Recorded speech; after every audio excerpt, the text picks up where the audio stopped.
ما و شوهر خواهر که احتمالاً شاید نگاه کنه این برنامه را، یک جلسه است کودکانه با هم داشتیم. بله.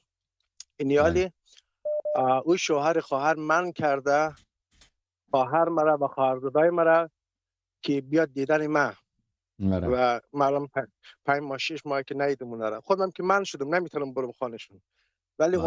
اونا شوهر خواهر من کرده خواهر ما خواهرزادای ما را که بیاد در خانه از ما که هم دیگه بله. را ببینیم. من دیگه این کس به نظر ما صد در سبیل الله کرده. شما چی بله میگین درسته. این درباره نه کار همشاهدان بسیار ما؟ اشتباهیه. یک کسی امر به منکر، یعنی آدم را یک کسی را به گناه امر بکنه، بچه‌هاش خواهر زنش به گناه امر بکنه که شما با برادر صحبت نکن، یعنی گناه کبیره مرتکب بشو، یک بسیار یک فعل حرامیه.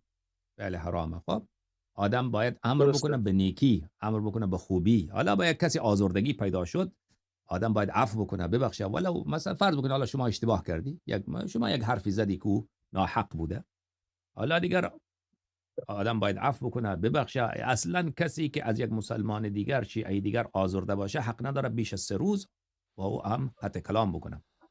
حد لا اکثر اله اینه که الا شما الله. تا 3 روز لا, نمیتونی با کسی صحبت بکنی، بعد از او باید آشتی کنی، باید لا. سلام بدی.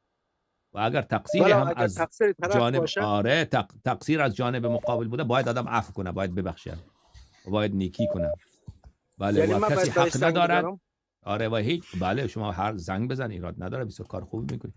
کسی حق نداره که کسی دیگر را امر بکنه که شما با پدرت صحبت نکن، با خواهرت صحبت نکن، با مادرت صحبت نکن، با اونها قطع رابطه بکن. این بسیار ظلم عظیمه، ظلم بسیار عظیمه. یعنی شما یک قطع رحم مانند شرک بالله گناه.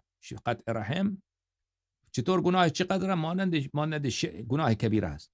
شما یک کسی را چی بگی؟ برو زنا بکن، زنت امر برو زنا بکن. چی زنت را امر بکن که تو با پدر مادرت حرف نزن، یا با لا اله خواهرت الا حرف الله. نزن، یا با برادرت حرف نزن. درست این چنین گناه عظیمه. بله.